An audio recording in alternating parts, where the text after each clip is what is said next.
Hello everyone, আরেকটা নতুন video নিয়ে চলে এসেছি। আজকে তোমাদের সাথে কয়েকটি ইন্টারভিউ টপিক নিয়ে আলোচনা করব।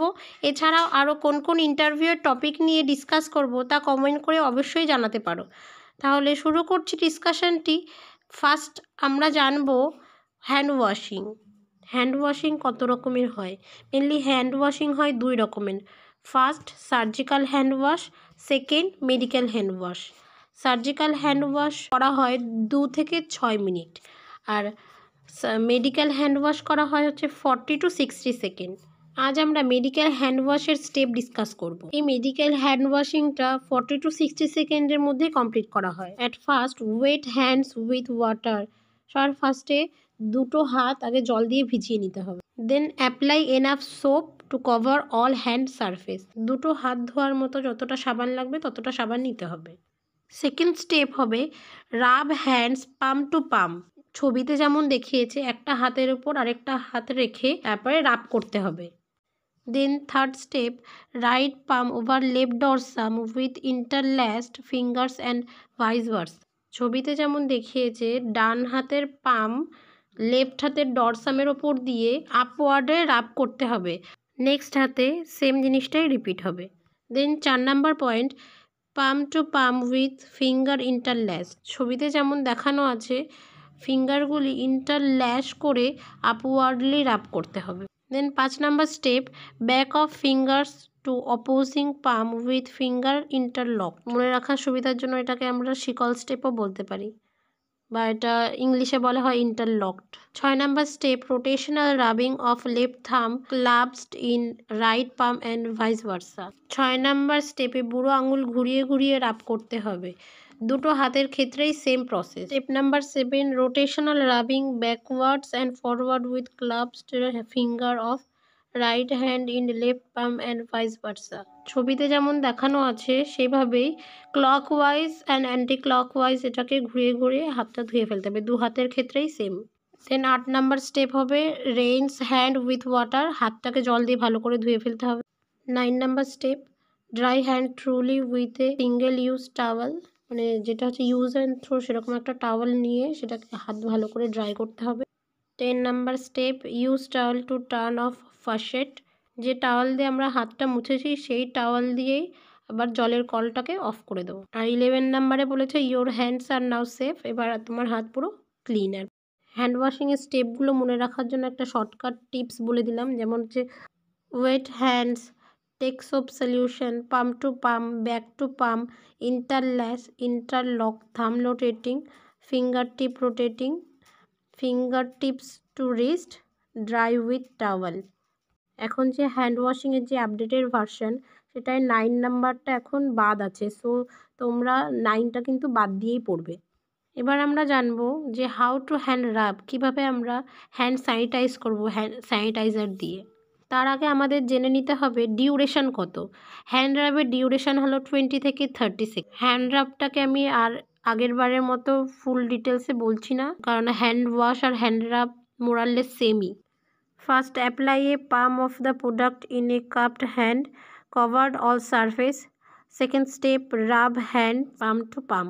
Third step, right palm over left dorsum with interlaced fingers and vice versa. Fourth step, palm to palm with fingers interlaced. Fifth step, back of fingers to opposing palms with fingers interlocked. Step number 6, rotational rubbing of left thumb clasped in right palm and vice versa. Step number 7, rotational rubbing backward and forward with clasped finger of right hand in left palm and vice versa. 8 number step, once dry your hands are safe. 7 standard of precaution. 7টা standard precaution, সেগুলি হলো hand hygiene, hand wash করে hand rub করে hand hygiene maintain করতে হবে। Second point, use PPE. PPE মানে হচ্ছে personal protective equipment. Personal protective ইকুইপমেন্টগুলি কী কী? Cap, goggles, mask, gloves, gown, shoe cover. 3 number standard প্রিকশনটা হলো safe use of sharps, needle বা শার্প জাতীয় যেসব জিনিস আছে, অ্যাম্পিউল, এইগুলো যাতে মানে ঠিকমতো ডিসপোজাল হয়, এদিক সেদিক না পড়ে থাকে, মানে সেফ ইউজ করতে বলছে।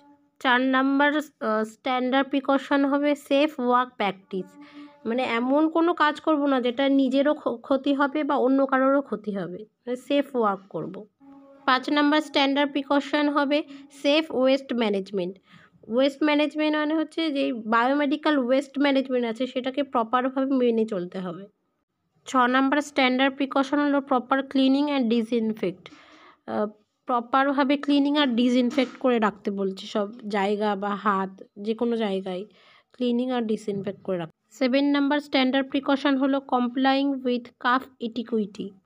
কমপ্লাইং মিন্স মেনে চলা, আর এটিকুইটি মানে শিষ্টাচার। তো এখানে হাঁচি বা কাশির যে মানে নিয়ম আছে সেটাই মেনে চলতে বলছে। Next topic 5 movements of hand hygiene. আমরা কখন কখন হ্যান্ড হাইজিনটা মেনটেন করব সেটাও তো জানা দরকার। হু আমাদের 5টা মুভমেন্টের কথা বলে দিয়েছে, এইগুলো আমাদের মাথায় রাখতে হবে। বিফোর টাচিং এ পেশেন্টকে টাচ করার আগে আমাদের হ্যান্ড হাইজিন মেনটেন করতে হবে। দেন বিফোর এ ক্লিন আর অ্যাসেপ্টিভ প্রসিডিওর, কোনো ক্লিন বা অ্যাসেপ্টিভ প্রসিডিওর করার আগে হ্যান্ড হাইজিন মেনটেন করতে হবে। থার্ড মুভমেন্ট হবে after exposure two body fluid or risk. অনেক সময় দেখা যাচ্ছে যে তুমি একটা কোনো প্রসিডিওরে অ্যাসিস্ট করছো, তোমার হাতে ডিরেক্ট কোনো বডি ফ্লুইড এক্সপোজার হচ্ছে না, কিন্তু এই মতো সময়ও কিন্তু তোমার হ্যান্ড হাইজিন মেনটেন করতে হবে, একটা রিস্ক থেকে যাচ্ছে বডি ফ্লুইড লাগার। Fourth movement is after touching a পেশেন্টকে টাচ করার পর হ্যান্ড হাইজিন মেনটেন করতে হবে। ফিফথ মুভমেন্ট হবে আফটার টাচিং পেশেন্ট সারাউন্ডিং। অনেক সময় তুমি পেশেন্টের আইভি স্ট্যান্ড ধরেছো, সেই মতো সময়ও কিন্তু হ্যান্ড হাইজিন মেনটেন করতে হবে। এটি শর্টকাট মনে রাখার একটি উপায় হলো A3B2। এভাবে কিন্তু খুব সহজেই আমরা 5 মুভমেন্টস অফ হ্যান্ড হাইজিনটা মনে রাখতে পারবো। নেক্সট টপিক হলো ইন্টারন্যাশনাল পেশেন্ট সেফটি গোল, এটাকে IPSG গোলও বলা হয়। গোল নাম্বার 1 হলো আইডেন্টিফাই পেশেন্ট কারেক্টলি। আমরা পেশেন্টের কাছে নাম জিজ্ঞেস করতে পারি, এছাড়াও পেশেন্টদের হাতে অনেক সময় হসপিটাল প্রোটোকল অনুযায়ী হাতে ব্যান্ড থাকে, ID ব্যান্ড, সেই হিসেবেও আমরা আইডেন্টিফাই করতে পারি।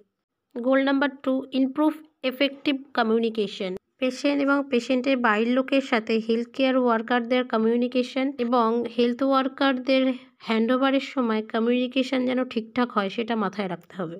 Goal number 3 ensure correct site, correct procedure, correct patient surgery. ভালোভাবে ক্রস চেক করে নিতে হবে পেশেন্টের কোন পার্টসে আর কি সার্জারিটা হবে, ঠিক পেশেন্টের সার্জারি হচ্ছে কি না, বা কারেক্ট প্রসিডিওর মানে এই প্রসিডিওরটাই হওয়ার কথা আছে কি না সেটা ভালো জেনে নিতে হবে। Goal number 4 improve the safety of high alert medication.